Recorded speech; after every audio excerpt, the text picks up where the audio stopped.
Faleminderit gazetari për pyetjen, por kjo konferencë e ftuar është pikërisht me titullin për javën e CEFTA-s 2025. Unë kam pasur një konferencë në lidhje me pyetjet që kishit, mund të kemi edhe konferenca tjera, por sot shfrytëzoj rastin vetëm për këtë temë të flasim, sepse është me rëndësi të lartë. Kemi pas të caktuar datën e fillimit të shqyrtimit gjyqësor. Edhe një herë ta përsëris, kam të drejtën time të përgjigjem ashtu siç e kam përcaktuar agjendën e sotme. Është tema për CEFTA-n. Po, faleminderit për pyetjen. Faleminderit për pyetjen, shfrytëzoj drejtën time që të përgjigjem vetëm në pyetjet lidhur me javën e CEFTA-s për vitin 2025. Kemi pyetje për CEFTA-n, këtu jam.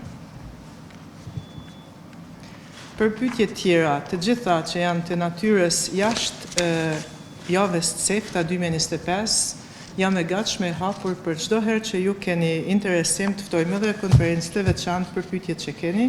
Jam këtu për të përgjigjur në çdo pyetje, por sipas temës së caktuar për konferencën pra me titull CEFTA Week 2025 ose java e CEFTA-s 2025. Faleminderit. Atëherë nëse s'kemi pyetje, po e përmbyllim dhe dëshirojmë sa më shumë suksese për bizneset dhe qytetarët tanë. Javë të mbarë. Ditën e mirë.